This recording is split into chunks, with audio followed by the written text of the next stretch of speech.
بسم اللہ الرحمن الرحیم.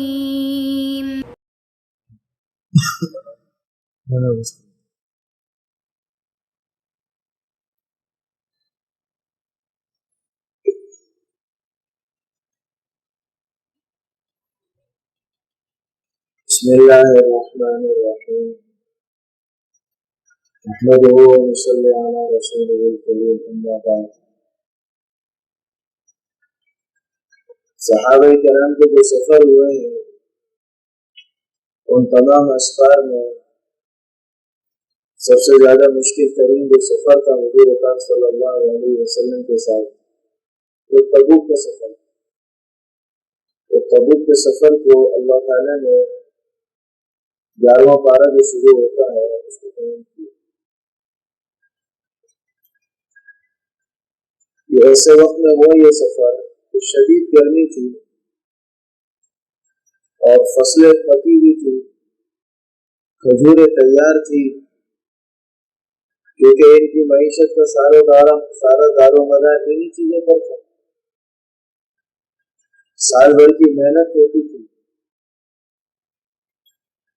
تو ایسے موقع پر سفر کا حکم دیا گیا کہ اللہ کے راستے میں نکلے.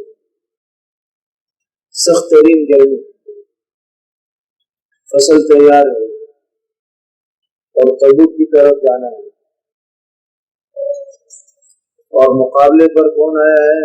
روم کا بادشاہ ہرقل, وہ بھی اپنی فوج لے کر آیا. تو منافقین جو تھے وہ تو رہ گئے. انہوں نے کہا ہم تو چلو بہانے کر لیں گے. ایک حصہ منافقین کا وہ تھا, کہنے لگے اتنی شدید گرمی میں نکلے ہیں اور ایسے طاقتور فوج سے مقابلہ ہے تو زندہ تو کوئی بچے گا نہیں اس میں, تو جانے دو. لیکن اس سفر میں 3 صحابہ ایسے ہیں جو نہ جا سکے, وہ بھی کچھ سستی ان سے پیچھے رہ گئے.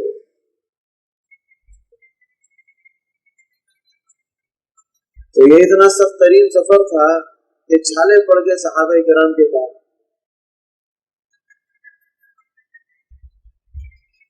گرمی کی وجہ سے بہت برا حال ہوا, لیکن حکم تھا تو چلے. یہی سب سے بڑی صفت تھی صحابہ کرام کی. صحابہ کرام نے رضوان اللہ تعالی علیہ جہاں حکم ملتا تھا چل پڑتے, چو چرا نہیں کرتے تھے. نہ دن دیکھتے تھے نہ رات دیکھتے تھے, نہ گرمی دیکھتے تھے نہ سردی دیکھتے تھے, نہ یہ دیکھتے تھے کہ دنیا کس طرف جا رہی ہے اور حالات کس طرف جا رہے ہیں. بس اللہ اور اس کے رسول کے حکم میں کچھ چلے. یہ ان کی کامیابی کا راستہ. اور ہمارا پیچھے ہونے کی ایک بنیادی وجہ یہ ہے کہ ہم چو چرا کرتے ہیں. ہم تو بعض مرتبہ اللہ تعالیٰ معاف فرمائے ہم لوگوں کو, ہم تو اللہ تعالیٰ کے کاموں میں بھی مشورہ دیتے ہیں کہ اگر ایسا کر لیتے تو اچھا تھا, اللہ تعالیٰ نے ایسا کیا تو ایسا کر لیتے. حالانکہ یہ تو بہت خطرے والی بات ہے کہ انسان کو کیا ہے اس بات کی اجازت ہے کہ وہ اللہ کے معاملے میں رائے دے اور مشورہ دے.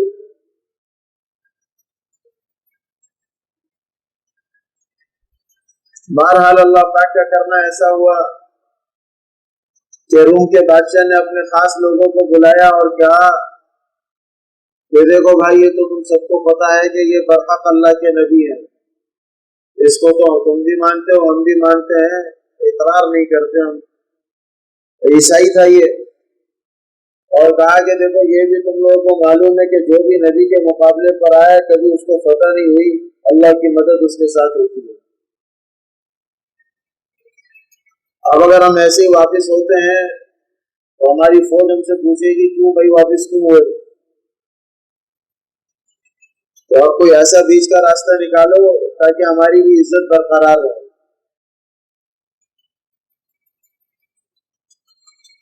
تو انہوں نے مشورہ یہ دیا کہ دیکھو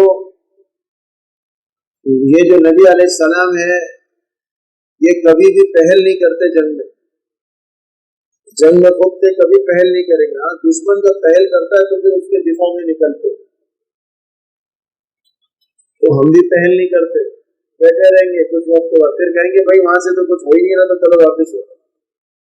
تو اپنی فوج میں یہ اعلان کیا کہ بھائی ہم پہل نہیں کریں گے, پہل یہ کریں گے, یعنی صحابہ کرام کی طرف کا.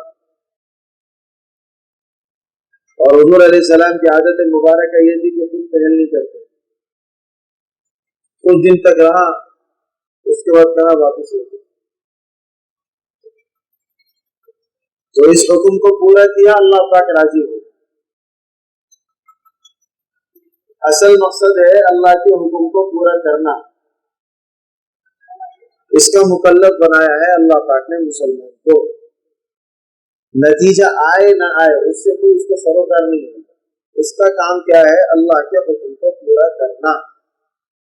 ہو گیا اللہ کا حکم پورا, بس ختم کر.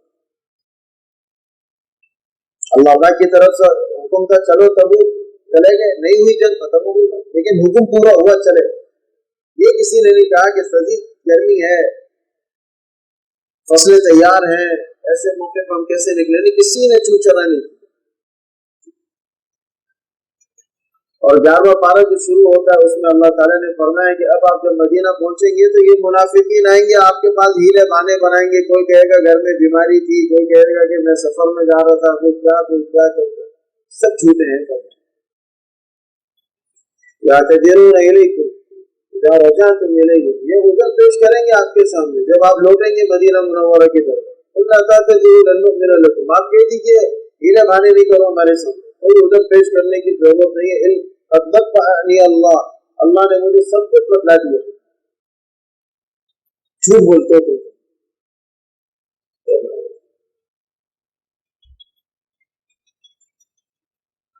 تو ان میں ایک تھوڑا اور زہریلا قسم کا تھا, جیسے مکے میں ابو جہل تھا, مدینے میں ابو عامر کے نام سے تھا, اس کو راہب تھا. یہ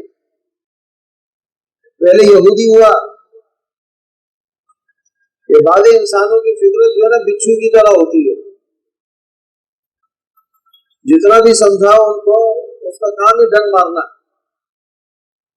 بھلے آپ اس کو دودھ پلائیں, آپ اس کو مسجد میں لے آئے, آپ اس کو مصلی پر بھی رکھے, اس کا کام کیا ہے ڈنگ مار. بعض انسان فطرت ایسے ہی ہوتے, فطرت نہیں ایسے ڈنگ مار. جلا کے اس کو سمجھایا. یہ ابو عامر جو تھا یہ پہلے یہودی تھا, تو وہاں پر بھی اس کی عادت تھی شرارتیں کرنا, تو یہودی اس سے نفرت کرنے لگے, اس کو بھگایا. تو یہ پھر عیسائی بن گیا.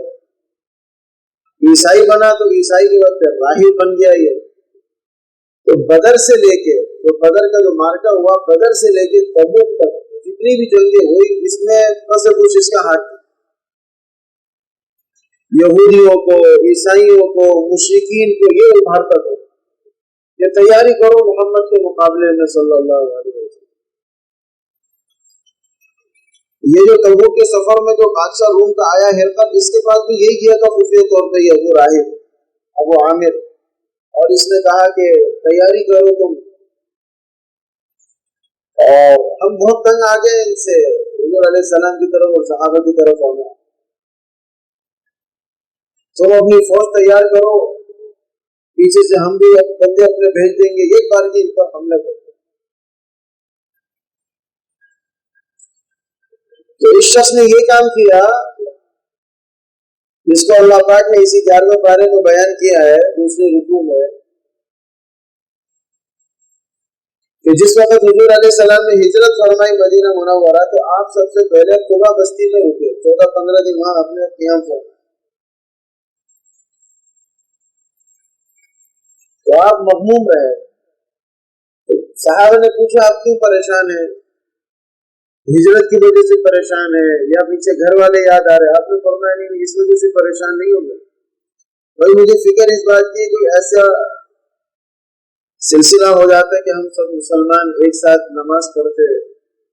ابھی نے فرمایا اللہ کے رسول علیہ السلام, میری زمین ہے, اس پر آپ لکیر کھینچتے, اتنا حصہ مسجد بنا دیں, اس میں کون سی پریشانی کی بات. بس حضور پاک علیہ السلام نے علیہ الصلوۃ والسلام نے اس میں سے ایک حصہ مسجد کے لیے متعین فرما دیا اور اس مسجد کا نام رکھا مسجد قباء.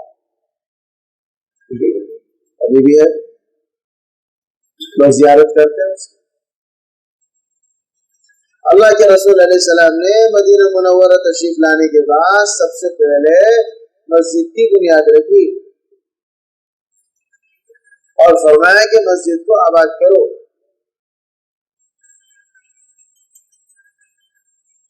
لہذا ہر وہ سوسائٹی، ہر وہ کالونی، ہر وہ محلہ، ہر وہ شہر کہ جہاں پر سب سے پہلے مسجد بنائی جائے اور مسجد کو آباد کیا جائے تو اللہ اپنے گھر کی برکت سے پھر پوری سوسائٹی کو خیر و برکت سے آباد کرتے ہیں.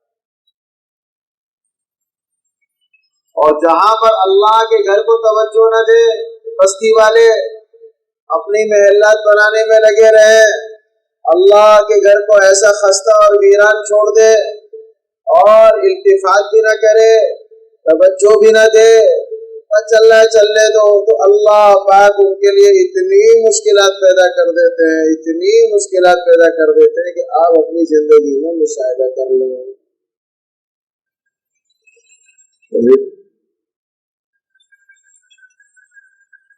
ایک دوسرے کے مقابلے کے لیے کھڑا کر دیتے ہیں. وَكَذَلِكَ جَعَلْنَا بَعْضَكُمْ لِبَعْضٍ فِتْنَةً. اللہ فرماتے ہیں ہم بعض مرتبہ جب سزا دیتے ہیں نا تو ایک دوسرے کے خلاف بھی کھڑا کر دیتے ہیں.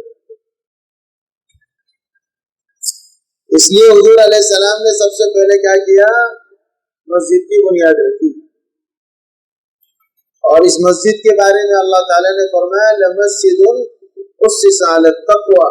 یہ وہ مسجد ہے کہ جس کی بنیاد تقوی پر رکھی گئی. سرور دو عالم صلی اللہ علیہ وسلم ہفتے والے دن کبھی سواری پر کبھی پیدل مسجد قباء تشریف لے جاتے اور وہاں نماز پڑھتے، اور آپ نے فرمایا کہ جو شخص مسجد قباء آئے 2 رکعت نماز ادا کرے اللہ تعالیٰ اس کو 1 عمرے کا ثواب عطا کرے. ہفتے کے دن جانے کا معمول تھا. یہ تبوک کے سفر سے پہلے یہ جو ابو عامر تھا منافق، اس نے ایک مسجد بنائی، نام اس کو مسجد کا دیا اس نے، لیکن مقصد کچھ اور تھا اس کا. اور اس کے گروپ میں 12 لوگ تھے، پوری ایک ٹیم تھی اس کی، یہ ان کا سرغنہ تھا.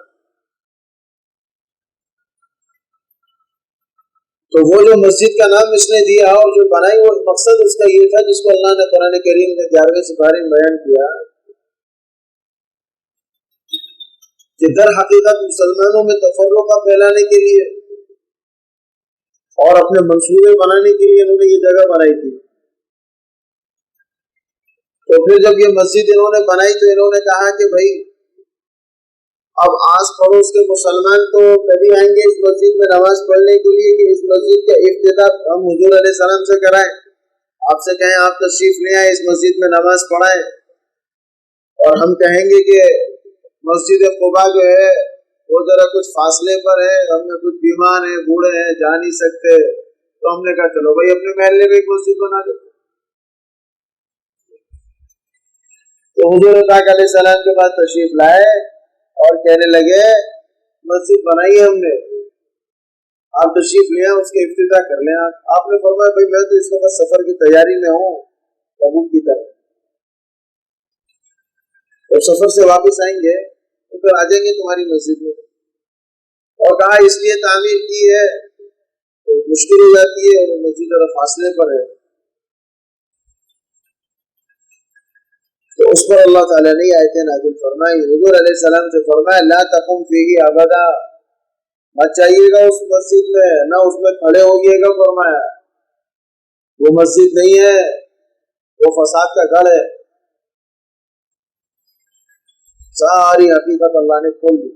حضور علیہ السلام نے 4 صحابہ کو بھیجا، فرمایا جا کے توڑ کے چلا کے راکھ کر کے اس کو، اور اس مسجد کا نام قرآن میں بتلایا مسجد قرار. قرار کہتے ہیں ضرر دینے والی، نقصان دینے والی. والذین اتخذوا، وہ لوگ جنہوں نے بنائی مسجدا فرارا، وہ مسجد ضرر دینے کے لیے، ان کی نیت یہ تھی مسلمانوں کے خلاف اس کو استعمال کریں گے، ہم یہاں اپنے منصوبے، اپنے مشورے، اپنی میٹنگیں کریں گے، یہاں پر کس طرح حضور علیہ السلام کو تکلیف دی جائے، صحابہ کو کیسے تکلیف دی جائے۔ لہٰذا فرمایا یہ مسجد نہیں، مسجد ضرار ہے، مسجد ضرار ضرر دینے والی مسجد، مسجد فرار کفر۔ دوسری بات فرمائی یہ وہ مسجد ہے جو مسجد نہیں ہے، کفر کا اڈا ہے، یہ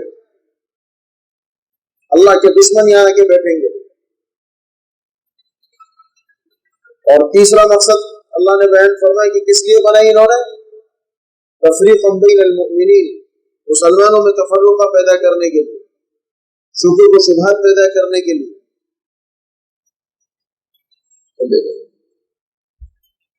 بے تکی باتیں ان کے ذہنوں میں ڈالنے کے لیے، تیسرا مقصد یہ تفریقا بین المؤمنین۔ اور چوتھا مقصد کیا ہے اس کی بنانے کا، ارصادا لمن حارب اللہ ورسولہ، یہ انہوں نے مورچہ بنایا ہے، یہ مسجد نہیں ہے، یہ مورچہ ہے ان کا، اللہ اور اس کے رسول کے مخالف ہیں یہ لوگ جو یہاں بیٹھتے ہیں،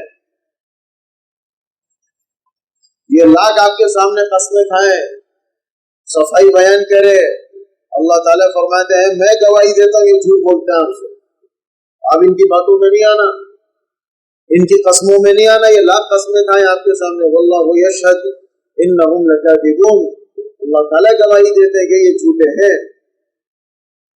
حضور علیہ السلام نے فرمایا توڑ کے جلا دو اس کو، توڑ دیے گئے۔ مسجد تو اللہ کا گھر ہے، وَأَنَّ الْمَسَاجِدَ لِلَّهِ، مسجد کیا ہے، یہ تو اللہ تعالیٰ کی ہے، اس کا مالک تو اللہ تعالیٰ ہے۔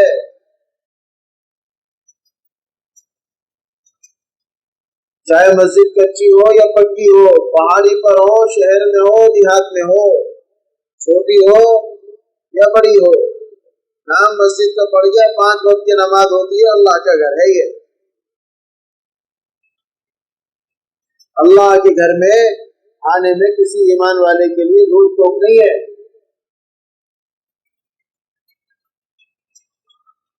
ہماری زوال کی بنیادی وجہ یہ ہے ہماری مسجدیں بھی تفرقے کی بنیاد پر بنتی ہیں،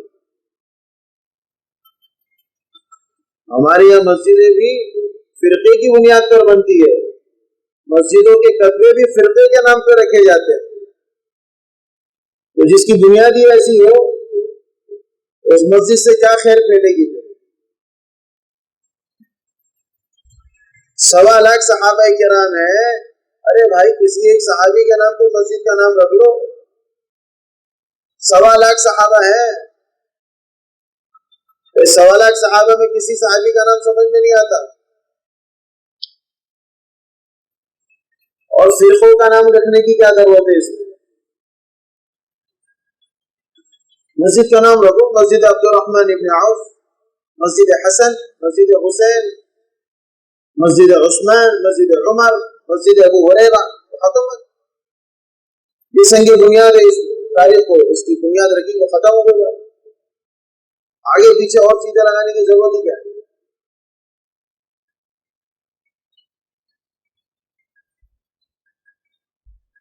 اور مسجد میں اکثر ہمارے یہاں شہروں میں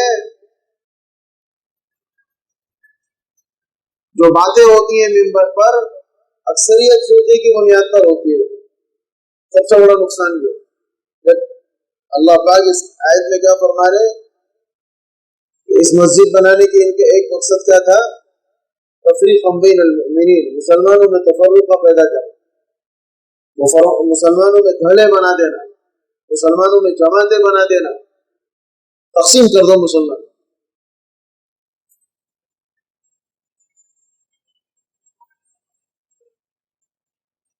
مسجد کا امام، مسجد کا خطیب، اس کو ضرورت کیا ہے تفرقوں پہ بات کرنے کی؟ تکلیف کیا ہے اس کو؟ سیدھا سیدھا اللہ رسول کی بات کیوں نہیں کرتا؟ وہ قرآن کیوں نہیں بیان کرتا؟ وہ حدیث کیوں نہیں بیان کرتا؟ صحابہ کے اقوال، صحابہ کی زندگی کیوں نہیں بیان کرتا؟ معاشرے میں جو برائیاں پھیلی ہوئی ہیں اس پر کیوں نہیں بات کرتا؟ ادھر ادھر کی باتیں کرنے کی کیا ضرورت؟ تو تفرق کا پیدا ہوتا ہے.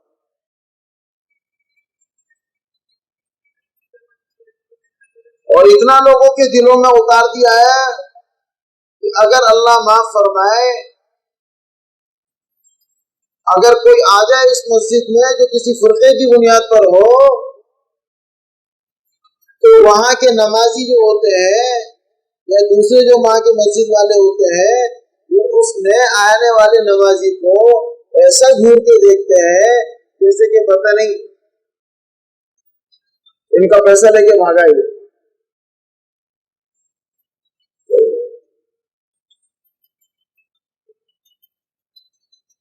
عبداللہ ابن مسعود رضی اللہ عنہ، یہ نصیحت عبداللہ ابن مسعود کی اگر ہم تمام ایمان والوں کے دل میں بیٹھ گئی تو یہ سارے فرقے ختم، یہ جتنی دکانداریاں ہیں سب ختم، سونے کے پانی سے لکھنے کے قابل ہے یہ بات.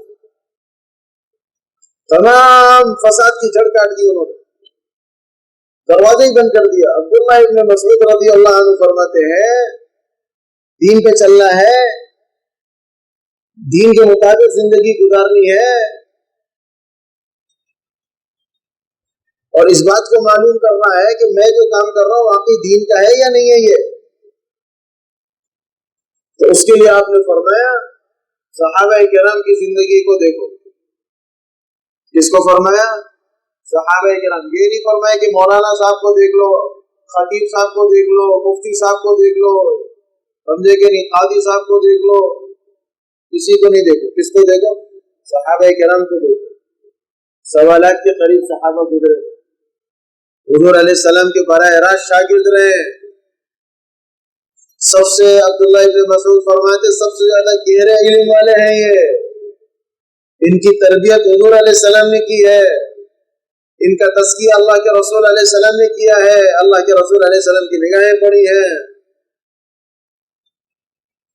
ان کی اقتدا کرو. ایمان کے ساتھ دنیا سے گئے. اور اگلی بات ارشاد فرمائی عبداللہ ابن مسعود رضی اللہ عنہ نے، زندہ لوگوں کی اقتدا مت کرو. فرمایا کیا فرمایا؟ زندہ لوگوں کی اقتدا مت کرو، کیونکہ زندہ آدمی کسی وقت بھی بھیج سکتا ہے. بھائی کتنا ہی بڑا علامہ کیوں نہ ہو، زندہ ہے نا تو شیطان تو لگا ہوا اس کے پیچھے، نفس تو ہے، زر زن زمین تو ہے.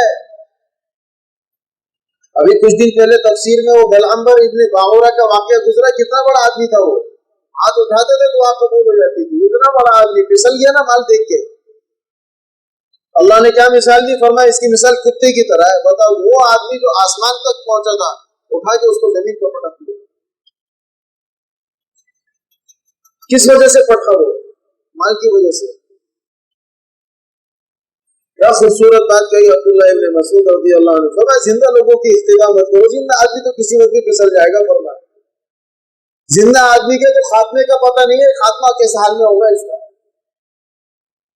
صحابہ کو دیکھو تو ختم ہو گیا نا جھگڑے. بھائی دین پہ چلنا ہے، صحابہ کی زندگی کو دیکھو ختم ہے.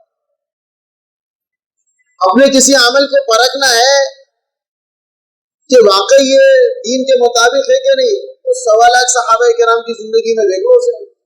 اگر انہوں نے کیا تو کر لو، نہیں کیا تو چھوڑ دو. ختم. میں اور آپ قیامت تک آنے والا انسان کوئی بھی صحابہ کرام کسی ایک صحابی کے ایمان، تقوی، بزرگی، تربیت، تزکیہ، تعلیم کے رتبے کو پہنچ ہی نہیں سکتے.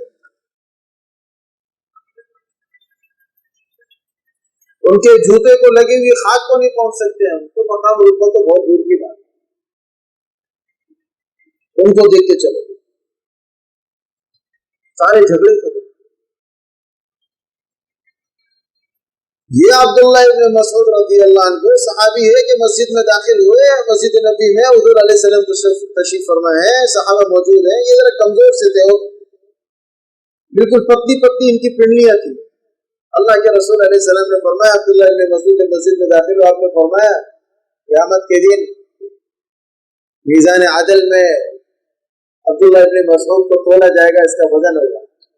تو صحابہ جو موجود تھے وہ ہنسنے لگے، کہنے لگے تو اتنا کمزور آدمی ہے، دبلا پتلا سا ہے، اس کی ٹانگیں دیکھیں آپ، پنڈلی دیکھیں، اللہ کے رسول علیہ السلام نے فرمایا نہیں ملا سکتے، احد کے برابر اس کا وزن کر دیا جائے گا، پھر اس کا وزن ہوگا۔ اور اتنی بڑی بات فرمائی عبداللہ ابن مسعود کے لیے، اللہ نے بہت بڑا علم دیا تھا ان کو حضور علیہ السلام کی برکت سے، کہ آپ نے فرمایا کہ یہ عبداللہ ابن مسعود اگر میری امت کے لیے کسی مسئلے میں اجازت دیتا ہے کہ یہ جائز ہے تو سمجھ لو میری طرف سے وہ جائز ہے، اگر یہ کسی مسئلے کے بارے میں کہتا ہے یہ درست نہیں ہے میری امت کے لیے تو سمجھ لو کہ میری طرف سے بھی وہ درست نہیں ہے۔ اتنا بڑا آدمی ہے، یہ اس کا قول ہے۔ اس کے بعد اگلا مضمون بیان فرمایا حضور پاک علیہ السلام کے رحمت للعالمین، لقد جاءکم رسول من انفسکم عزیز علیہ ما عنتم حریص علیکم بالمؤمنین رؤوف رحیم، تمہارے پاس ایک رسول آیا ہے، تمہارے ہی جنس سے ہے، تمہاری ہی ذات سے ہے۔ حضور پاک علیہ السلام بشر ہے، جتنے بشری تقاضے انسانوں کو آتے ہیں وہ حضور علیہ السلام کے ساتھ بھی ہے۔ ہمیں کھانے کی ضرورت ہے، حضور علیہ السلام کو بھی کھانے کی، ہمیں بھوک لگتی ہے، آپ کو بھی بھوک لگتی ہے۔ واقعہ اکثر آپ لوگوں نے سنا ہے کہ غزوہ خندق کے موقع پر بھوک کی وجہ سے آپ نے پیٹ میں پتھر باندھے کہ نہیں باندھے؟ کیوں باندھے تھے؟ بھوک کی وجہ سے۔ جیسے ہمیں بھوک لگتی ہے ایسے حضور علیہ السلام، جیسے ہمیں مکان کی ضرورت ہے سے ان کو ضرورت، جیسے ہمیں بیوی بچوں کی ضرورت ہے سے ان کو ضرورت۔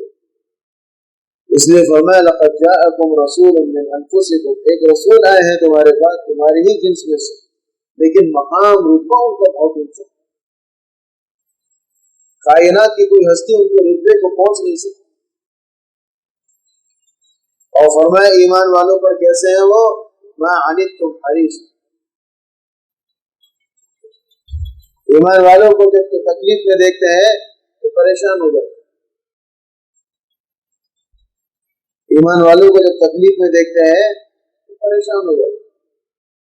حریص علیکم بالمؤمنین رؤوف رحیم، اللہ تعالیٰ نے اپنے ناموں میں سے دو نام حضور علیہ السلام کو دیے ہیں، ایک رؤوف ایک رحیم، بے انتہا مہربان ہے، بے انتہا رحم کرنے والا ہے محمد صلی اللہ علیہ وسلم۔ کسی بھی ایمان والے کی اگر کوئی بات تکلیف دے، کوئی غم والے کی بات سنتے ہیں اللہ کے رسول علیہ السلام تو رونا شروع کرتے، جیسے اس آیت میں فرمایا ما عنتم حریص علیکم بالمؤمنین، مسلمانوں کی تکلیف بڑی شاف گزرتی ہے میرے محبوب پر صلی اللہ علیہ وسلم۔ ایک دفعہ کسی کام سے نکلے آپ، کچھ صحابہ ساتھ تھے آپ کے،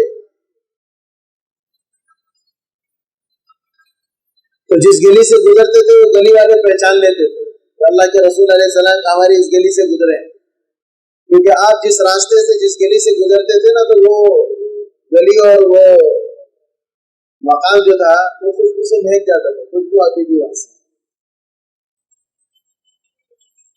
تو گلی والے سمجھ جاتے تھے اللہ کے رسول علیہ السلام یہاں سے گزرے۔ بعض مرتبہ ایسا ہوتا تھا کہ مدینے کی گلیوں میں بچے کھیل رہے ہوتے تھے، اور جس وقت اللہ کے رسول علیہ السلام وہاں سے گزرتے اور بچے آپ کو دیکھ لیتے تو سارے کہتے تھے جا رسول اللہ جا رسول، وہ دیکھو اللہ کے رسول آ رہے ہیں، وہ دیکھو اللہ کے رسول علیہ السلام آ رہے ہیں۔ دیکھو وہ بچے سارے کھیلنے ہوتے تھے نا، سب ایک ساتھ جو ہے نا وہ دور دور سے بولنا شروع کرتے تھے وہ دیکھو اللہ کے رسول آ رہے ہیں، تو گلی والوں کو گھر والوں کو پتہ چل جاتا ہے۔ آپ بھی بڑی شفقت فرماتے تھے بچوں کے ساتھ، سلام کرتے تھے، برکت کے لیے سب کے سر پہ ہاتھ پھیرتے تھے، وہ کھانے پینے کی چیزوں کی وہ پیش کرتے تھے۔ تو ایسے ہی ایک دفعہ نکلے آپ کسی کام سے، ایک صحابیہ کھڑی ہوئی، عبادہ ابن صامت رضی اللہ عنہ کی بیوہ تھی، وہ میاں ان کے شہید ہو گئے تھے، تو دو بیٹیاں اور ایک بیٹا تھا ان کا، تو دیور ان کا آیا بچوں کا چاچا، اس زمانے میں ترتیب یہ تھی کہ جب کوئی جوان بیٹا نہیں ہوتا تھا، بیٹیاں ہوتی تھی، تو وہ مال سارا دیور لے جاتا تھا بچوں کا چاچا. وراثت کا حکم نازل نہیں ہوتا. یہاں پر بھی ایسے ہی ہوا. گھر کے اندر جتنی اچھی اور کام کی چیزیں تھی وہ چاچا لے گئے ان کے، اور کہا کہ یہ تمہارا بیٹا جو ہے ابھی چھوٹا، جب بڑا ہوگا پھر دیکھیں گے، حساب کتاب کریں گے، ابھی تو چھوٹا ہے. اور لڑکیوں کو تو دیتے ہی نہیں تھے حصہ، ان کو تو کوئی حیثیت درجہ ہی نہیں تھا. تو جب اس بیوہ کو پتہ چلا کہ اللہ کے رسول علیہ السلام ہماری اس گلی سے گزر رہے ہیں، تو پردے میں کھڑی ہو گئی دروازے کے پاس، اور جیسے اللہ کے رسول علیہ السلام جیسے ان کے دروازے کے سامنے سے گزرے تو انہوں نے سلام کیا. اللہ کے رسول علیہ السلام رک گئے، سلام کا جواب دیا. آپ نے فرمایا کہ اس گھر سے سلام آیا. صحابہ نے فرمایا کہ اس گھر سے کسی خاتون نے سلام کیا.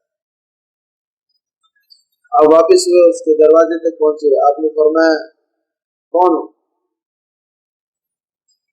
چلنے کی میں عبادہ ابن صامت کی بیوہ ہوں، اللہ کے راستے میں شہید ہو گئے، اور میں معذرت چاہتی ہوں، میں نے آپ کو اپنے دروازے پہ کھڑا کیا ہے اور میں بہت دکھی ہوں، میں بہت پریشان حال ہوں. آپ نے فرمایا کوئی بات نہیں، کیا مسئلہ ہے تمہارا، بات کرو کیا ہے. کہنے لگی میرا دیور آیا، گھر کا سامان بھی لے گیا، وہ قیمتی چیزیں بھی لے گیا، میری 2 بیٹیاں، ایک بیٹا ہے، بیٹا چھوٹا ہے میرا. کہنے لگی بڑا ہوگا تو حساب کریں گے. اب یہ کہہ رہی ہے کہ آپ جو ہے ان سے کہیں کہ یہ بیٹا بھی میرا لے جائے، اس کو بھی سنبھال لے، بیٹیوں کو میں رکھ لوں گی، جیسے کیسا ہوگا ہم اپنی زندگی گزار لیں گے. تو اس آیت میں جیسے فرمایا نا کہ پہلے ایمان کی تکلیف حضور علیہ السلام پر بڑی شاپ گزرتی ہے. جب اس ماں نے یہ بات کہی تو حضور علیہ السلام رو پڑے،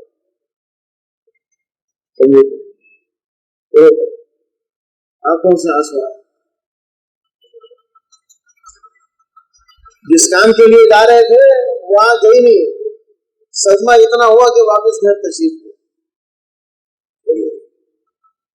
اور جیسے ہی دروازے تک پہنچے تھے کہ اللہ پاک کی طرف سے وحی نازل ہو گئی اور پوری وراثت کے احکامات نازل ہو گئے. کوئی بھی اپنی تکلیف بیان کرتا، اللہ کے رسول علیہ السلام بے اختیار آنسو نکلنا شروع ہو گئے. دل کے بہت نرم تھے، ساری زندگی کبھی اپنی ذات کے لیے بدلہ نہیں لیا کسی سے، کبھی نہیں لیا. حالانکہ آپ کو اتنا ستایا گیا ہے، آپ کو اتنی تکلیف دی گئی کہ آپ نے فرمایا مجھ سے پہلے جو نبی گزرے ان کو اتنا نہیں ستایا گیا جتنا مجھ کو ستایا گیا. کہا لوگ اپنے مخالف کو ایک ہاتھ سے پتھر اٹھا کے مارتے، فرمایا مجھے طائف والوں نے دونوں ہاتھوں سے پتھر اٹھا کے مارا ہے، میرا بدن لہو لہان کر دیا انہوں نے، لیکن پھر بھی آپ نے بددعا نہیں دی. پھر بھی کیا ہے، اللہ تعالیٰ فرما رہے ہیں آپ سے جو اشارہ کریں ہم ان کو ختم کر دیتے. آپ نے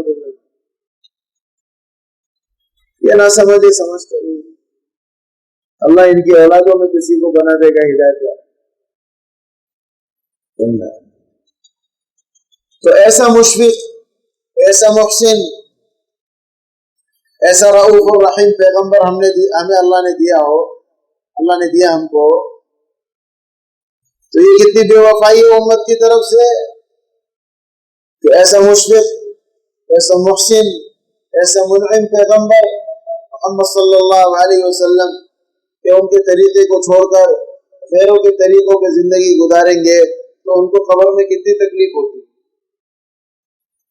آپ کو پتا ہے ہفتے میں 2 دن، پیر اور جمعہ، ہفتے میں 2 دن پوری امت کے اعمال حضور علیہ السلام کو پیش ہوتے. پوری امت کے اعمال ہفتے میں 2 دن پیش ہوتے ہیں. حضور علیہ السلام کو پوری امت کا ریکارڈ بتایا جاتا ہے کہ آپ کی امت یہ کر رہی ہے. تو اگر امت صراط مستقیم پہ چل رہی ہو تو آپ کو بہت خوشی ہوتی ہے، تو آپ دعا کرتے ہیں، اور اگر امت بگاڑ کی طرف چل رہی ہو تو آپ کو تکلیف ہوتی ہے۔ یا اللہ اس امت کے لیے تو میں رویا ہوں، راتوں کو تہجد میں اٹھ کے ہوتا تھا میں، اور اتنا لمبا قیام فرماتے تھے کہ پاؤں مبارک پر ورم آ جاتے تھے۔ اور میں آپ محبت اور شفقت کا اندازہ اس حدیث سے لگائیے کہ ایک مرتبہ آپ نے دعا میں کہا کہ یا اللہ میں بھی انسان ہوں، غصہ مجھے بھی آتا ہے، اگر کبھی بھی میں غصے میں اپنے کسی امتی کو بددعا دوں تو اے اللہ اس کو قبول مت کیجیے گا۔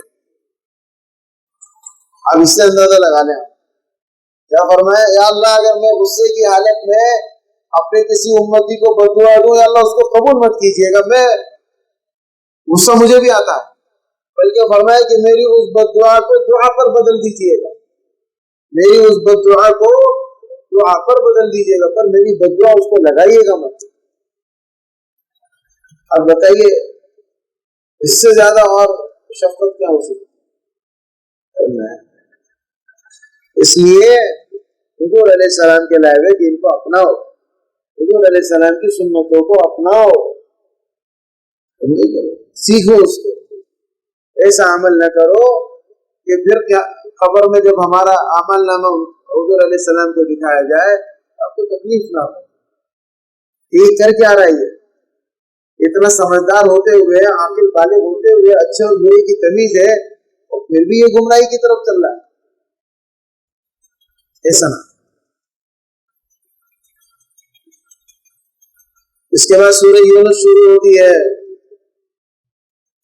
اور انسان کی فطرت کو بیان کیا اللہ تعالیٰ نے۔ یہ انسان جو ہے بڑا خود غرض ہے، اپنے مقصد کا ہے۔ اللہ تعالیٰ فرماتے ہیں جب اس پر نامناسب حالات آتے ہیں اور مشکل پریشانی ہم بھیج دیتے ہیں تو یہ صبح شام ہمیں پکارتا ہے، ہم سے دعائیں مانگتا ہے، لیٹے ہوئے بھی مانگ رہا ہوتا ہے، بیٹھے ہوئی حالت میں بھی مانگ رہا ہوتا ہے، کھڑے ہونے کی حالت میں بھی ہم سے مانگ رہا ہوتا ہے اللہ یہ مشکل دور کرے۔ اور پھر جب ہم اس کی مشکل اس سے دور کر دیتے ہیں، اس کو عافیت دے دیتے ہیں، اس مشکل سے نکال دیتے ہیں، تو پھر یہ ایسا ہو جاتا ہے، ایسا اجنبی بن جاتا ہے کہ جیسے کہ اس نے کبھی ہم کو پکارا ہی نہ ہو، ہمارے اس سے کوئی تعلق ہی نہ ہو، بڑا خود غرض ہے، بے وفا انسان ہے۔ وَإِذَا مَسَّ الْإِنسَانَ الضُّرُّ، جب انسان کو کوئی تکلیف پہنچتی ہے، کوئی حالات آ گئے، تو پریشانی آ گئی، جسمانی طور پر ہو، مالی طور پر ہو، کسی بھی لائن کی ہو، دعانا دعاؤں میں لگ جاتا ہے، نچم بھی لیٹا ہوا ہے تب بھی دعائیں مانگ رہا ہوتا ہے، سمجھے کہ نہیں؟ 100 دانے کی یا 500 دانے کی تسبیح اب تو ماشاءاللہ ترقی ہو گئی، اب تو بٹن والی ہے، سمجھے کہ نہیں؟ تو بٹن ہی دبا رہا ہوتا ہے، بٹن ہی دبا رہا، اور آیت کریمہ پڑھ رہا ہوتا ہے لا الہ الا اللہ لا الہ الا اللہ، اور پوچھ رہا ہوتا ہے بھائی کون کون سی دعائیں پڑھی جاتی ہے، تو لوگ بتا رہے ہوتے ہیں ربنا ظلمنا انفسنا، ساری دعائیں اس کو یاد ہو جاتی ہے، ویسے اس کو یاد نہیں ہوتی۔ او قاعدا، دوسری حالت فرمائی قاعدے میں بیٹھا ہوا ہے تو بھی اللہ سے مانگ رہا ہوتا ہے۔ تیسری حالت فرمائی او قائما، کھڑے ہونے کی حالت میں بھی مانگ رہا ہوتا ہے، یا اللہ یہ بیماری دور کر دے، یا اللہ یہ مال کی تنگی دور کر دے، شادی شدہ یا اللہ اولاد نہیں ہے اولاد دے دے، یا اللہ یہ مسئلہ حل کر دے، وہ مسئلہ حل کر دے، یہ جو بھی اس کا مسئلہ ہے۔ اللہ تعالیٰ فرماتے ہیں فلما کشفنا عنہ ضرہ، جب ہم اس سے اس تکلیف کو دور کر دیتے ہیں، اس کو راحت دے دیتے ہیں، اس کا مسئلہ آسان کر دیتے ہیں، مرت ان لم يدعونا، ایسا ہو جاتا ہے یہ جیسے کہ اس نے کبھی ہم کو پکارا ہی نہ ہو، ایسا اجنبی بن جاتا ہے ہم سے، ایسا لا تعلق ہو جاتا ہے۔ مرت ان لم يدعونا الى ضر مس، کبھی اس کو تکلیف پہنچی نہیں تھی، کبھی یہ پریشان ہوا ہی نہیں، یہ تو بہت بے وفائی ہے۔ باوفا انسان وہ ہے جو ہر حال میں، ہر کیفیت میں اللہ کی عبادت کرتا ہے، اللہ کے دین پہ چلتا ہے، اللہ تعالیٰ کو راضی کرنے میں لگا رہتا ہے، خود غرض تعلق نہیں ہو اس کا اللہ سے، بے وفا تعلق نہ ہو، مفاد کا تعلق نہ ہو اس کا، غمی میں، خوشی میں، نشیب و فراز میں، دکھ سکھ میں، ہر حال میں اللہ کی عبادت پہ لگا رہے گی۔ ہم میں سے اکثریت اس آیت کے مصداق ہے جو اللہ نے بیان فرمایا۔ ہم میں سے جب کبھی پریشانی آتی ہے، کسی کی جاب چھوٹ جائے، کسی کو اور کوئی مسئلہ آ جائے، تو پھر اس کو مسجد کا راستہ بھی معلوم، پھر اس کو نمازوں کی ٹائمنگ کا بھی پتہ چل جاتا ہے، پھر اس کے ہاتھ میں تسبیح بھی آ جاتی ہے، پھر چھوٹی چھوٹی کتابیں بھی آ جاتی ہیں دعاؤں کی، یہ منزل پڑھ لو تو یہ پڑھ لو تو وہ پڑھ لو، یہ دعا پڑھ لو وہ دعا پڑھ لو، وہ بھی اس کے ہاتھ میں کتاب ہوتی ہے اور ہر وقت لگا رہتا ہے وہ، سمجھے کہ نہیں؟ اور ایسا پابندی سے مسجد میں آ رہا ہوتا ہے کہ آپ کہیں گے کہ پتہ نہیں اس سے بڑا ولی تو کوئی ہے ہی نہیں، یہ تو تھکا دے گا فرشتوں کو نیکیاں لکھواتے لکھواتے کہ ان کی سیاہی ختم نہ ہو جائے، ایسا لگا رہتا ہے بیچارہ عبادت۔ اس کی بنیادی وجہ ہوتی ہے اس کی گود پھنسی ہوئی ہے، سمجھے کہ نہیں؟ یہ اپنے غرض کے لیے آیا ہے کہ اللہ کے لیے نہیں آیا، یہ اللہ کے لیے آیا ہی نہیں ہے، یہ خود غرض ہے، اس کی گود پھنسی ہوئی ہے، اس چکر میں ہے کہ اللہ اس میں سے نکال دے، پھر اس کے بعد تو آپ دیکھیے کہ پورے سال میں آپ کو مسجد میں نظر نہیں آؤں گا۔ اور ایسے ہی ہوتا ہے جہاں اس کا مسئلہ حل ایسا مسجد سے قائم ہوتا ہے کہ پھر لوگ پوچھتے رہ جاتے ہیں کہ وہ ایک نمازی آئے تھے، ہم تو سمجھے تھے ہمارا ریکارڈ توڑ دے گا، لیکن وہ تو ایسے غائب ہوئے گا، کہنے لگے بس ہو گیا ان کا مسئلہ۔ اب آپ کو انشاءاللہ وہ رمضان میں نظر آئیں گے۔ اب آپ کو کب آئیں گے؟ رمضان میں۔ رمضان کے علاوہ پورے 11 مہینے آپ دوربین لگا کے دیکھ لیں، آپ کو کبھی نظر نہیں آئیں گے مسجد، اور پھر رمضان شریف میں آپ دیکھ لیں نظر آتے ہیں، اور وہ بھی پہلے عشرے میں نظر آتے ہیں، پھر اس کے بعد جیسے جیسے دن بڑھتے ہیں تراویح ہوتے، پھر ان کے بعد پھر وہ چھٹی پر ہوتے، پھر آخری دن میں جب ان کو پتہ چل جاتا کہ بریانی اور مٹھائی کا دن آنے والا ہے، ماشاءاللہ پھر آنا شروع کر دیتے ہیں۔ یہ ہے ہماری عبادت، یہ ہے ہماری عبادت ہے، یہ ہے ہمارا اللہ سے تعلق، ہے کہ نہیں؟ یہی ہے نا، یہی تو فرمایا اس آیت میں، مشکل آسان کر دیتے ہیں، اس کے بعد ایسا اجنبی ہو جاتا ہے ہمارے گھر کا راستہ ہی بھول جاتا ہے، مسجد کا ہمیں یاد کرنا ہی بھول جاتا ہے، نماز ایک ہی سب خود غرض کبھی نہیں بننا چاہیے۔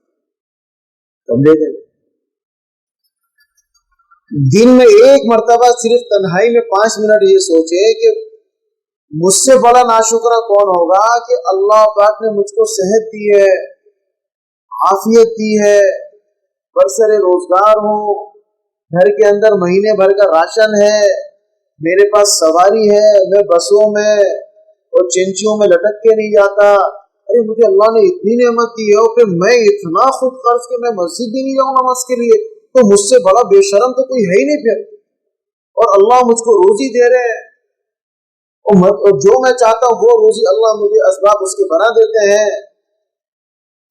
ارے ہم تو ساری زندگی ایک پیشاب کا شکریہ نہیں ادا کر سکتے اللہ پاک کا، تو ہم اطمینان سے بیت الخلاء میں کھل کے پیشاب ہوتا ہے، ساری زندگی اس کا شکریہ نہیں ادا کر سکتے بھائی۔ تو جس کو اتنی نعمتیں دی ہوں پھر بھی وہ مسجد نہ آئے، پھر بھی وہ نماز نہ پڑھے، تو اس سے بڑا بدنصیب تو میرے حساب سے کوئی نہیں ہے دنیا میں، پھر اس سے بڑا ناشکر تو کوئی ہے ہی نہیں۔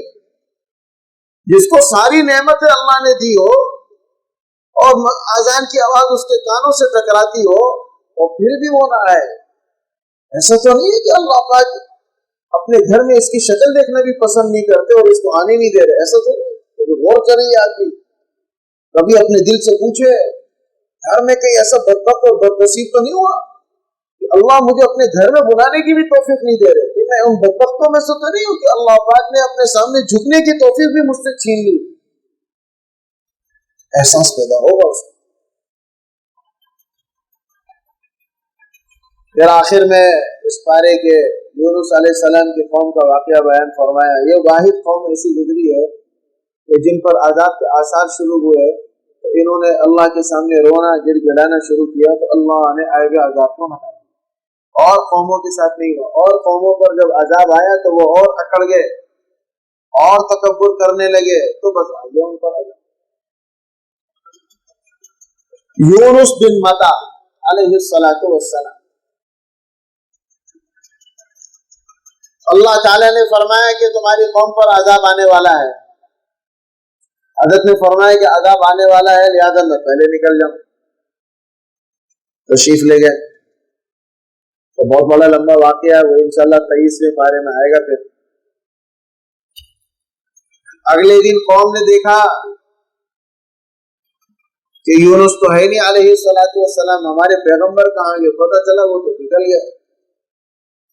آسمانوں پر کالے بادل آنا شروع ہوئے، سمجھ گئے کہ یہ عذاب کے بادل ہیں۔ اللہ کا نبی بھی موجود نہیں ہے، اللہ کا نبی جب موجود ہو عذاب نہیں آتا۔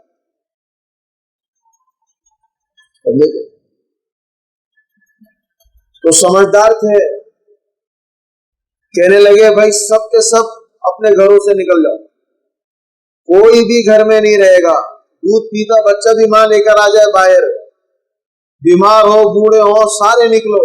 پوری آبادی خالی ہو گئی گھروں سے، سارے کھلے میدان میں آ گئے، یہاں تک کہ بعض لوگ اپنے جانوروں کو بھی لے آئے، بکریوں کو لے آئے، دوسرے جانوروں کو بھی لے آئے، سب آ گئے۔ اور پھر کہا کہ اب رونا شروع کر دو اللہ کے ساتھ۔ آپ کو معلوم ہے اللہ پاک کو رونا بہت پسند ہے، اللہ تعالیٰ کو رونا بہت پسند ہے۔ جب کوئی بندہ روتا ہے نا اللہ کو بہت پیار آتا ہے اس کو، اس لیے رونے کی عادت بنانی چاہیے۔ جب بھی ہاتھ اٹھاؤ اللہ کے سامنے رو، مجمع میں لوگوں کے سامنے شرم آتی ہو تو تنہائی میں رو، اپنے گھر کا کمرہ بند کر کے ہاتھ پھیلا کے اللہ کے سامنے رو۔ یہ جو قطرے ہیں نا آنکھوں کے، یہ اللہ کو بہت محبوب ہے، بڑے بڑے مسئلے حل ہو جاتے ہیں ان قطروں سے، بڑے بڑے مسئلے حل ہو جاتے ہیں، ایسے حل ہوتے ہیں کہ اس انسان کی اپنی عقل حیران رہ جاتی ہوا کیسے۔ یہ میرے اور آپ کے لیے مشکل ہے، اللہ کے لیے کوئی چیز مشکل نہیں ہے۔ اب یہ قوم نے رونا شروع کیا، بوڑھے رو رہے ہیں، جوان رو رہے ہیں، چھوٹے چھوٹے بچے رو رہے ہیں، اے اللہ ہمیں عذاب سے بچا لے، ہم نے آپ کے نبی کی بات نہیں مانی، ہم توبہ کرتے ہیں، ان کے لائے ہوئے دین کو قبول کرتے ہیں۔ لیکن اللہ پاک کریم ہے، اللہ پاک کیا ہے؟ کریم ہے، رحیم ہے۔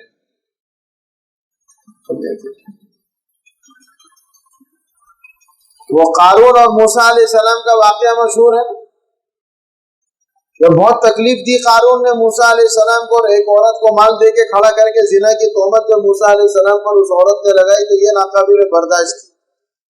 تو کیا کہا اللہ تعالیٰ نے موسیٰ علیہ السلام کو؟ یہ زمین ہم نے تمہارے تابع کر دی، جو اس زمین کو بولو گے یہ کرے گی۔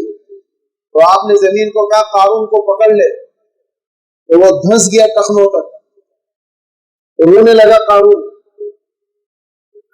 رشتہ دار تھا یہ موسیٰ علیہ السلام کا، کہنے لگا موسیٰ مجھے معاف کر دے، مجھ سے غلطی ہو گئی۔ لیکن آپ شدید غصے میں تھے کیونکہ اس کی حرکت ہی ایسی تھی، ایک عورت کو پیسے دے کے کھڑا کیا اور اتنے بڑے آدمی پر، اتنے بڑے پیغمبر پر ایسی غلط تہمت لگائی، ناقابل برداشت تھی۔ آپ نے زمین کو کہا اور پکڑ اس کو، گھٹنے تک دھس گیا، وہ رونا لگا، بڑی منت سماجت کی اس نے۔ پھر آپ نے کہا کہ اس کا جتنا مال خزانہ، اس کو بھی، زمین کو کہا اس کو بھی اپنے اندر کر لے، وہ بھی دھسنا شروع ہوا اس کا خزانہ۔ پھر آپ نے زمین کو کہا اس کو اور نیچے پکڑ، تو ناف تک دھس گیا، وہ روتا رہا، چیختا رہا، چلاتا رہا، معافیا مانگتا رہا موسیٰ علیہ السلام سے، بابا مجھے معاف کرو، ایک موقع دے دے سے ایک۔ آپ نے کہا اور پکڑ زمین کو، سینے تک دھس گیا، گلے تک دھس گیا۔ پھر آخری دفعہ پھر کہا اے موسیٰ آخری دفعہ موقع دے دو، زمین کو کہا نگل لے اس کو۔ اللہ کے حبیب علیہ السلام نے فرمایا قارون اپنے خزانے کے ساتھ قیامت تک زمین میں دھنستے ہی جائے گا، جا رہا ہے نیچے جا رہا ہے۔ جب یہ واقعہ ہو گیا تو اس کے بعد اللہ تعالیٰ، دیکھیں اللہ پاک کی رحیمیت کے قربان جائے، اللہ تعالیٰ نے حضرت موسیٰ علیہ السلام سے فرمایا کہ اے موسیٰ، فرمایا مجھ کو میری عزت کی قسم، اللہ تعالیٰ نے کیا فرمایا موسیٰ علیہ السلام سے؟ فرمایا کہ اے موسیٰ علیہ السلام، مجھ کو میری عزت کی قسم، یہ قارون اگر ایک دفعہ مجھے پکارتا نا کہ اے اللہ مجھ کو معاف کر دے، تو فرمایا میں زمین کو حکم دیتا اس کو باہر کر دیتا۔ اس نے مجھ کو نہیں پکارا، یہ تجھ کو پکارتا رہا، اور تو نے اس پہ ذرا سا بھی رحم نہیں کیا تھا، تو نے اس پہ ذرا سا بھی رحم نہیں. یہ اگر ایک مرتبہ مجھے کہتا نا مجھے کہ اے اللہ مجھ سے غلطی ہو گئی ہے اللہ, میں نے آپ کے نبی کو تکلیف دی ہے, اللہ مجھے معاف کر دے. فرمایا مجھے اپنی عزت کی قسم, فرمایا میں اس کو زمین سے باہر کر دوں. اللہ ایسے کریم ہے بھائی. تو جو روتا ہے اللہ معاف کر دیتے ہیں, بھلے اس کے گناہ سمندر کے جھاگ کے برابر کیوں نہ ہو. یہ امت روئی, اللہ پاک کو رحم آیا, اللہ پاک نے آئے ہوئے عذاب کو ٹال دیا.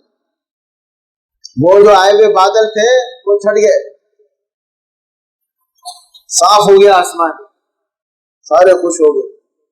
وَلَوْلَا كَانَتْ قَرْيَةٌ آمَنَتْ فَنَفَعَهَا إِيمَانُهَا. اللہ پاک فرماتے ہیں یہ معذب بستیاں جو تھیں یہ ایسے ایمان کیوں نہیں لے کر آئی جیسے یونس کی قوم لے کر آئی. فرمایا علیہ الصلوۃ والسلام لما آمنوا, اس وقت انہوں نے توبہ کی اور یہ کہا کہ اے اللہ آپ کے یونس کے لائے ہوئے دین کو ہم نے تسلیم کیا, ہم اس پر ایمان لے آئے. کشفنا عنہم عذاب الخزي, ہم نے ذلت اور رسوائی کا عذاب ان سے دور کر دیا. فرمایا ومتعناهم الى حين, اور ایک مہلت دے دی ہم نے ان کو زندگی میں, ان کو خوب کھلایا راحت اور عافیت سے رکھا. فرمایا تم بھی ایسے کرتے اور تم نے ایسا نہیں کیا. اس لیے مبارک راتیں ہیں رمضان کی. آج کی رات شب جمعہ ہے, جمعے کی رات ہے, بڑی بابرکت رات ہے یہ, اور یہ عشرہ رحمت ہے. یہ گزر جائے گا کل, 10 دن پورے ہو جائیں گے, ہم نے کچھ بھی نہیں کیا. لہذا ان راتوں کی ہم قدر کریں اور وہی رونے والی کیفیت ہماری ہو جو یونس علیہ السلام کی قوم کی اللہ نے بیان کی کہ جب وہ روئے ہم نے سب کچھ ان سے مشکلات ہٹا دی. اللہ تعالیٰ کو رونا پسند ہے, اس لیے یہ راتیں رونے کی ہیں. ان راتوں کو رونے میں گزارو, ان راتوں کو رونے میں گزارو. مصلی پہ رہو,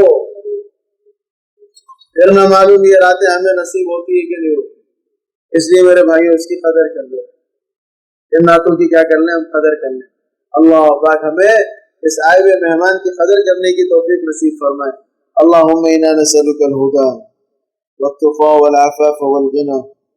اللهم أرنا الحق حقا وارزقنا اتباعه, وأرنا الباطل باطلا وارزقنا اجتنابه يا رب العالمين. يا ذا الجلال والإكرام, يا ذا القوة المتين, يا راحم المساكين, يا مجيب المضطرين. اے اللہ ہم نے آپ کو دیکھا نہیں, بن دیکھے آپ پر ایمان لے کر آئے. اے اللہ ہم نے آپ کے محبوب صلی اللہ علیہ وسلم کو دیکھا نہیں, بن دیکھے ان کی رسالت پر ایمان لائے. اے اللہ ہم نے آپ کے محبوب کو دیکھا نہیں, بن دیکھے ان کی نبوت کو تسلیم کیا اور ایمان لے کر آئے. اے اللہ آپ نے فرمایا کہ میرا نبی محمد صلی اللہ علیہ وسلم خاتم النبیین ہے, آخری نبی ہے, اب اس کے بعد کوئی نبی نہیں آئے گا. اے اللہ اس پر بھی ہم ایمان لائے, ہم نے اس پر یقین کیا, اب ان کے بعد کوئی نبی نہیں آئے. اے اللہ ان دیکھے انہوں نے جنت کو بیان کیا, ہم اس پر ایمان لے آئے. اے اللہ آپ کے حبیب علیہ السلام نے دوزخ کو بیان کیا, ہم نے دیکھا نہیں, بن دیکھے ایمان لے آئے. انہوں نے فرمایا مرنے کے بعد ایک اور زندگی ہے, حشر ہے, قبر ہے, میزان عدل ہے, پل صراط ہے. اے اللہ ہم نے دیکھا نہیں, ان کی باتوں پر یقین کیا اور ہم ایمان لے آئے. اللہ اے اللہ بن دیکھے ایمان آپ کو پسند ہے. اے اللہ ایمان بالغیب آپ کے ہاں پسند ہے. اے اللہ اسی پر آپ فیصلے فرماتے ہیں. اے اللہ ہمارے ایمان کو کامل فرما دے. اے اللہ ہمارے ایمان کو کامل فرما دیجئے. اے اللہ ہمارے ایمان میں اے اللہ منافقت کی کوئی بو شامل نہ ہو. اے اللہ شرک کی کوئی بو شامل نہ ہو, کفر کی کوئی بو شامل نہ ہو. اے اللہ ہمارے ایمان کو صاف ستھرا فرما دیجئے. اے اللہ کامل اپنی ذات عالیہ پر بھروسہ نصیب فرما دے. اے اللہ اپنے ذات عالیہ پر کامل یقین نصیب فرما دے. اے اللہ ہمارے ایمان کمزور ہو گئے, آپ کی ذات پہ یقین کمزور ہو گیا. اے اللہ آپ کی ذات عالیہ پر اعتماد کمزور ہو گیا. اے اللہ یقین کامل کر دے. اے اللہ اعتماد کو مضبوط فرما دے. توکل اور بھروسے کو کامل اور مکمل فرما دے یا ارحم الراحمین، اور خاتمہ بالخیر پہ فرما دیجئے۔ اے اللہ ایمان کی دولت سے ہم کو محروم نہ فرمائیے گا، ہمارے کسی گناہ اور بدعملی کی وجہ سے اے اللہ ایمان اور ایمان کی حلاوت ہم سے سلب نہ کیجیے گا۔ اے اللہ ہم سب کو ایمان کی حلاوت نصیب فرما دے، اے اللہ ہم سب کو ایمان کی حلاوت نصیب فرما دے، اے اللہ ہمارے ایمان کو بڑھا دیجیے، اے اللہ ہمارے ایمان کو بڑھا دیجیے، اے اللہ ہمارا ایمان کم اور خسارے والا نہ کیجیے گا۔ وَإِذَا تُلِيَتْ عَلَيْهِمْ آيَاتُهُ زَادَتْهُمْ إِيمَانًا، جب ان پر قرآن پڑھا جاتا ہے، اللہ اور اس کے رسول کی محبت اور معرفت کی باتیں ہوتی ہیں، ایمان والوں کا ایمان بڑھتا چلا جاتا ہے۔ اللہ ہمارے ایمان کو بڑھا دیجیے، اللہ ہمارے ایمان کو بڑھا دیجیے۔ عَلَىٰ رَبِّهِمْ يَتَوَكَّلُونَ، اے اللہ اپنے ذات پہ کامل بھروسہ نصیب فرما دیجیے۔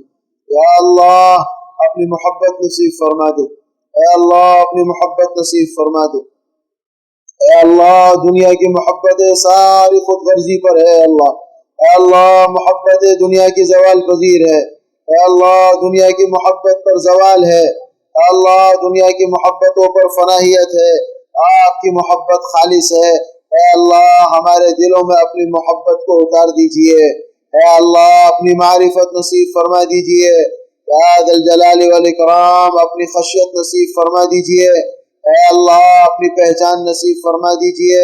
ہمارے دل کالے ہو گئے ہیں، اے اللہ ہمارے دل کھوٹے ہیں، دنیا کی محبتیں اور گناہ اتنے کیے دل کالے ہو گئے ہیں، اے اللہ اپنی محبت سے اس کو منور فرما دے، اے اللہ اپنی معرفت سے اس کو منور فرما دے، اے اللہ دل کو ہمارے مزکا، اے اللہ مزکا اور اے اللہ نورانی بنا دیجیے، اے اللہ نورانی بنا دیجیے یا ارحم الراحمین۔ اے اللہ جب آپ کا نام آئے تو بے اختیار ہمارے آنکھوں سے آنسو جھلک پڑے، اے اللہ جب آپ کے حبیب کا نام آئے ہمارا دل بے قرار بے قابو ہو جائے، اے اللہ ایسا صاف ستھرا دل عطا فرما دے، اے اللہ بدبودار دل آپ کو پسند نہیں ہے، اے اللہ صاف شفاف ایمان والا محبت والا معرفت والا دل آپ کو پسند ہے، اے اللہ آپ خود فرماتے من خشی الرحمن بالغیب وجاء بقلب منیب، جھکنے والا منیب دل، صاف ستھرا دل، کبر کینہ حسد بغض عداوت ہر قسم کی گندگیوں سے پاک دل، اے اللہ آپ کو محبوب ہے، ہمارے دلوں کو ان بیماریوں سے پاک فرما دے، ہمارے دلوں کو ان بیماریوں سے پاک فرما دے، کینے سے حسد سے بغض سے عداوت سے دشمنی سے منافقت سے، اے اللہ تمام زہریلے پھوڑوں سے اور بیماریوں سے ہمارے دلوں کو پاک فرما دے، اے اللہ اچانک کا خیر نصیب فرما، اے اللہ اچانک کا خیر نصیب فرما یا ارحم الراحمین۔ اے اللہ اچانک کے شر سے بچا لیجئے، اے اللہ اچانک کے شر سے بچا لیجئے، اے اللہ جمعے کی رات ہے، بابرکت رات ہے، بڑا بابرکت مہینہ ہے، بڑی بابرکت گھڑیاں ہیں، اے اللہ آپ کا نزول آسمان دنیا پر ہوتا ہے، اے اللہ صبح تک آپ رہتے ہیں اور باقاعدہ اعلانات ہوتے ہیں، مانگو میں سنتا ہوں قبول کرتا ہوں، مانگو جو تمہاری حاجتیں ہیں میں اس کو پورا کروں گا۔ ہمارا ایمان ہے آپ کے سوا کوئی سننے والا نہیں، آپ کے سوا کوئی دعاؤں کو قبول کرنے والا نہیں، ہمارا یہ ایمان ہے ہماری ضرورتیں اور جائز امور کو پورا کرنے والے، مشکلات سے نکالنے والے، راحت اور سکون اور عافیت دینے والے آپ کے سوا کوئی نہیں ہے۔ اللہ اے اللہ خیر کے فیصلے ہمارے لیے فرما دے، خیر کے فیصلے ہمارے لیے فرما دے، اے اللہ یا ذا الجلال والاکرام ناگہانی آفات سے، ناگہانی حوادثات سے، اچانک کی موت سے، اچانک کی بری خبروں سے اللہ ہمیں تمام ایمان والوں کو محفوظ فرما دے، تمام ایمان والوں کو محفوظ فرما دے، اے اللہ مخلوق کے شر سے، مخلوق کے غلبے سے، جنات کے شرور سے، نظر بد سے، حاسدین کے حسد سے، منافقوں کی منافقت سے، اے اللہ ہمیں ہمارے کنبے کو اور تمام ایمان والوں کو محفوظ فرما دے یا ذا الجلال والاکرام یا ارحم الراحمین یا حنان یا منان یا دیان یا بدیع السماوات والارض یا ذا الجلال والاکرام۔ اے اللہ جب تک ہم سب کی زندگی باقی ہے ہسپتالوں سے، عدالتوں سے، تھانوں سے بچا لے یا اللہ ہسپتالوں سے، عدالتوں سے، تھانوں سے ہمیں، ہمارے کنبوں کو اور ایمان والوں کو محفوظ فرما دے۔ اے اللہ ہسپتالوں سے، عدالتوں سے، تھانوں سے بچا لیجئے۔ اے اللہ ہسپتال کی چارپائی پہ موت نہ دیجیے۔ اے اللہ ہسپتال کی چارپائی پہ موت نہ دیجیے۔ اے اللہ ہسپتال کی آئی سی یو میں موت نہ دیجیے۔ اے اللہ اپنے گھر مسجد میں موت دے دیجیے، قرآن پڑھتے ہوئے موت دے دیجیے، ذکر کرتے ہوئے موت دے دیجیے، درود شریف پڑھتے ہوئے موت دے دیجیے، چلتے پھرتے اے اللہ خاتمہ بالخیر کے ساتھ موت دے دیجیے۔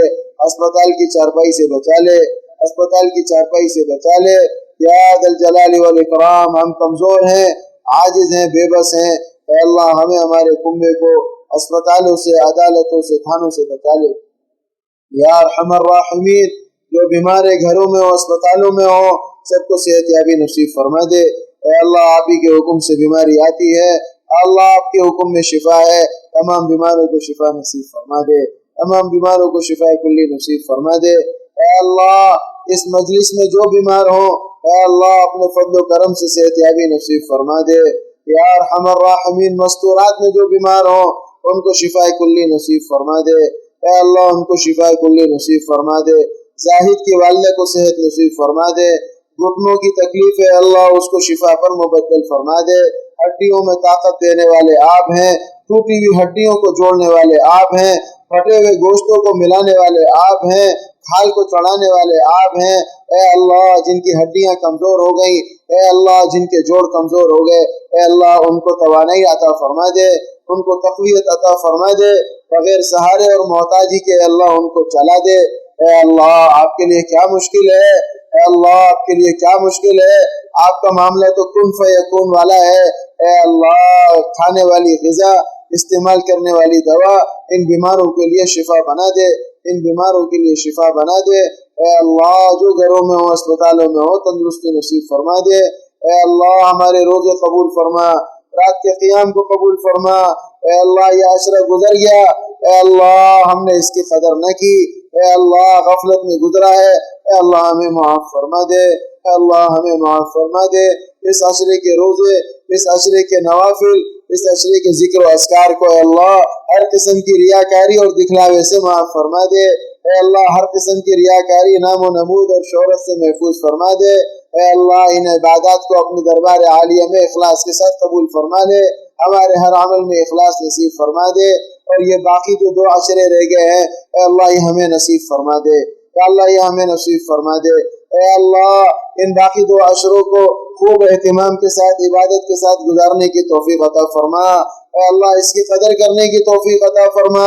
ان باقی 2 عشروں کی اے اللہ رحمت برکت ہمیں پوری امت مسلمہ کو نصیب فرما دے، پوری امت مسلمہ کو نصیب فرما دے۔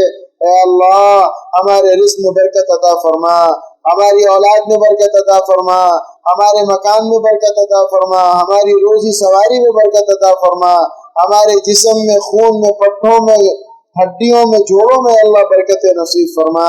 اے اللہ ہم سب کو برکتوں سے مالا مال فرما۔ اے اللہ کثرت نہیں مانگتے، برکت مانگتے ہیں، اللہ برکت عطا فرما دے یا ارحم الراحمین۔ مانگنا نہیں آتا، بن مانگے عطا فرما دیجئے۔ پوری امت محمدیہ صلی اللہ علیہ وسلم کی مغفرت فرما دیجئے، پوری امت محمدیہ صلی اللہ علیہ وسلم کے درجات بلند فرما دیجئے۔ جہاں کہیں مسلمان زمین کے جس خطے پر آباد ہیں اے اللہ ان کی مدد فرما دے، جو ظلم کا شکار ہے مظلوموں کو، ظالموں کو ہدایت دے، مقدر میں ہدایت نہیں تو نیست و نابود فرما دے، نیست و نابود فرما دے۔ اے اللہ مظلوم مسلمانوں کی دستگیری فرما، اے اللہ مالی اور جانی ان کی مدد فرما۔ اے اللہ اس امت میں کوئی ایسا خیرخواہ اور رہبر نہیں ہے جو مسلمانوں کی خیرخواہی چاہے، اے اللہ ایسا نرم اور ایسا ہمدرد اور خیرخواہ رہنما ہمیں نصیب فرما دے۔ اے اللہ اس امت کو نصیب فرما دے، ہمارے ملک کی حفاظت فرما، ہمارے ملک میں بسنے والوں کی حفاظت فرما، ہمارے ملک کے اساتذوں کی حفاظت فرما، ہمارے ملک کے محافظین کی حفاظت فرما۔ ملک میں انتشار، فتنہ فساد پھیلانے والوں کے شر سے اللہ ہمیں، ہمارے ملک کو محفوظ فرما۔ اے اللہ باہر کے دشمنوں سے، اندر کے منافقوں سے اے اللہ حفاظت فرما، باہر کے دشمنوں سے، اندر کے منافقوں سے اللہ ہمارے ملک کی اور رہنے والوں کی حفاظت فرما، دعاؤں کو قبول فرما۔ وصلی اللہ علی نبینا محمد وعلی آلہ وصحبہ اجمعین۔ ارحمنا معهم برحمتك يا ارحم